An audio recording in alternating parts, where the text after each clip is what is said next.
Well, it's the fifth week of NALCS right now. I'm joined by the Immortals Coach Robert Yip. What has happened since the last time I've interviewed you, which was we were just discussing, I think, like a year ago. I think you're even in a different position now, right? Yeah, it feels like yesterday that I had to first interview you. I think it was back in spring. Yeah. Back then I was performance coach. This year I'm head coach. Yeah. Mostly the same responsibilities, Yeah. a little bit more. Big changes. Team's still the same. Exodus of players. We managed to keep Pro Belter, which is great. Yeah. But we have 4 new players, all coming from different backgrounds. I think everyone bringing their own chip on their shoulder. Everyone has something to prove. Yeah. So I feel like if we looked at a graph of Immortals' performance when you were performance coach, it would look like this. But then whenever we start to look at things when you're head coach, it's a little bit more rocky. Is any of that on you? I'm going to roll with that. It's all on me. We should be unbeaten by now until we're 12-0, and then we'll lose to CLG. Yeah. It has to mirror last year. Yeah. No, but it's more different this year because we do have a language barrier. We've got Flame coming over, and Ole, and their English isn't perfect. Huni and Rainover came over, and their English is pretty good. We've got Cody, who's still learning, who's inexperienced, but is like growing really quickly. So back last year, we had 4 of the 5 guys who had played at Worlds, who had tons of experience at LCS stage, and Adrian, who was like really, really gifted as well. So this year there's a lot more growing pains, but I feel like even though we have a slightly lower floor, the ceiling is really, really high. Yeah. Because last year maybe we could have done very little and we could have had a lot of success, but this year we all have to put in a lot of work. Well, hey, I want to continue with Chronicles of Dardoch, which is what I think I'm calling. At some point in time, I'm just going to string together all these interviews I've done with him, with Noah, with former TL people. How is the Dardoch reformation going? Reform Jungler is normally his stream name, but he's working hard on it. He's cognizant of the fact, and he's aware that what he does historically can be bad for his teammates, but it's his will to win that frustrates him in-game and wants him and people to be almost perfect. Yeah. And it's really hard to have games where your teammates are perfect. So we're working around it. The guy's on a completely different lifestyle. Like, he's eating a lot better. He's sleeping a lot more consistently. He's very, very functional right now. Okay. And you can kind of see it. Like, he goes to the gym. He has a lot more improvements shown over the past couple of weeks than I would have thought would have been possible maybe when we were in Korea. So I think having a healthy environment and having a stable environment is good for him. Yeah. I think the headline, Robert Yip on Dardoch, he's very, very functional right now. It's such a good one. I mean, it's going to be very tempting not to go with that one. Yeah, we'll go with the clickbait for that. Yeah, the clickbait. That's okay. Can we just discuss really quickly? That's not clickbait. That's something you said. Clickbait is if I said you'll never guess what Robert Yip said about Dardoch. That would be an example of clickbait because I'm baiting people to click, right? Yeah, I'm sure. I mean, getting people functional, but I mean functional more towards a competitive performance side of view. Okay. You know? Yeah. All right. Sorry, I just got tilted for a second there. Aren't you supposed to be somebody who's supposed to lower and you just tilted me? I hate that word, tilted. I know, it's so great. Now I'm tilting you. Pros use it for everything. They'll drop their phone or drop a fork and say, "I'm tilted." I'm like, "You're not tilted. You dropped your fork. You're okay." Okay. Well, you don't know. I mean, pros get tilted by a lot of things, right? They do. Yeah. All right, let's move on. Okay.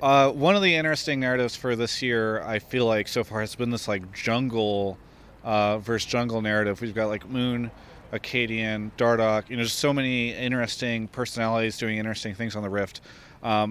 Is this interesting to you at all? Do you look at the stuff, and when you're working with Dardoch, does that factor into okay, you guys have to play Acadian today, let's talk about this, anything like that?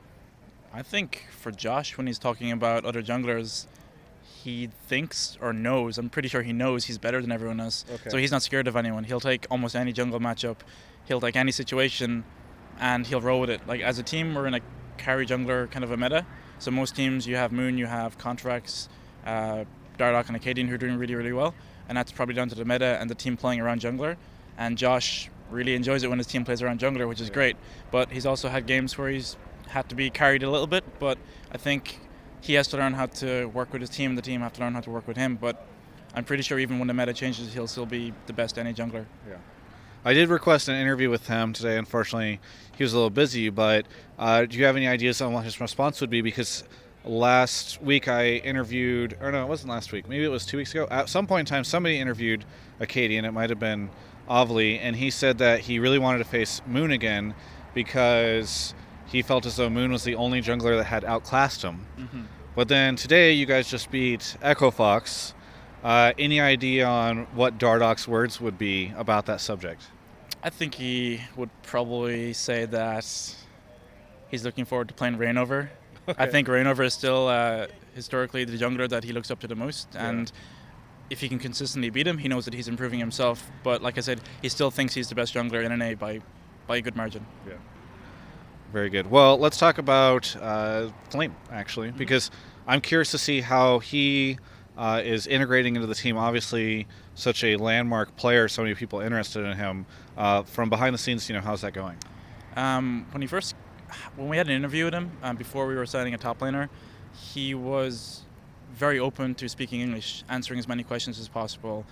Tried his best not to use June, our manager, as translator, and that was like really kind of eye-opening that he was willing to, he wanted to learn the language. He was the one asking us in the beginning in Korea, when can I get a tutor? When can I contact my tutor even before my lessons to start going online?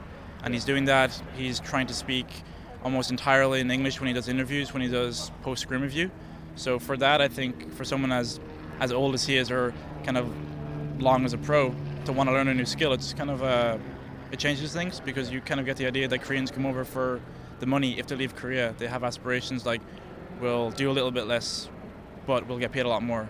But he's actually putting in a lot of work, and as far as the team, he's actually a really good teammate. Yeah. The reputation that he had before him, I haven't seen it being warranted so far. When is Immortals going to get that hockey stick moment for the rest of the split? Hockey stick moment? Yeah. So if you think about a hockey stick, it's kind of flat or a little curved, and then suddenly it just goes like this. When everything on a chart. Going up or going down? It's going up. Think about a hockey stick. It goes up, right? I guess. Have you seen a hockey stick before? I've seen one before. Okay. Yeah. It's like a reference to charts or graphs or whatever. Whenever you see the flat line or the downwards, and then it goes suddenly up and to the right. I would say once we get better at language, there are certain things where our Korean players would be like, Josh would say, "Hey, we have a jungler coming. He's on Gromp now," and then, or one of our players is like, "Oh, Gromp," and he's getting it mixed up with Krugs, and he thinks jungler is top side, but he's actually bot side. Yeah. So a lot of our issues that we have now, even between the native English speakers, are communication. So we want to make sure that we're kind of hammering down on making sure that Koreans understand what the English people are trying to say, and vice versa, because every single day Flame and Ole learn new phrases that Josh and Eugene and Cody would use really, really frequently, and the other way around, Koreans have certain terms for how we should be playing the game, and we're learning that as well. So I'd hope by playoffs we learn almost all of our communication and fix most of our communication issues, and then by summer I don't want to be coming in having to learn fundamentals. I want that to be done in spring. Yeah. For the non-English speakers, is there any kind of English education or anything like that that's going on? Yeah, we have a tutor coming in. She's called Sophie. I think she works with Dig as well, but she comes in every week and has Ole and Flame for lessons. How do you know that Sophie isn't a Dignitas spy? It's okay. We have whiteboards up with misleading information, so if she's actually coming out with it, they won't get the right end of the stick. Alternative facts. Yeah, it's counter espionage. Yeah, very good. Is there anything you want to say to any of the Immortals fans out there? I think it's been a bit up and down. Let's say yesterday maybe we thought we should have beat CLG, but we're definitely on the upward regard, feeling that we can beat top teams. Consistency is a bit of an issue, but hopefully by playoffs, if we get in, we can make a decent run, but we're really looking forward to Summer Split and making sure that we can accrue enough points and make a deep run in summer. Yeah, is this your secret strategy? You saw last year that whenever you go undefeated or perform really well during the split, then you have a terrible chance at playoffs, but maybe if you just go up and down in the split, then you'll do amazing at playoffs? Yeah, we don't want to peak too soon. We're just going to peak right at the end and win all our playoff games, but regular season, it's just regular season. Yeah, exactly. Spend all your losses now. That's very good. For everyone else, you can check out the rest of our coverage of all things esports here at Yahoo Esports.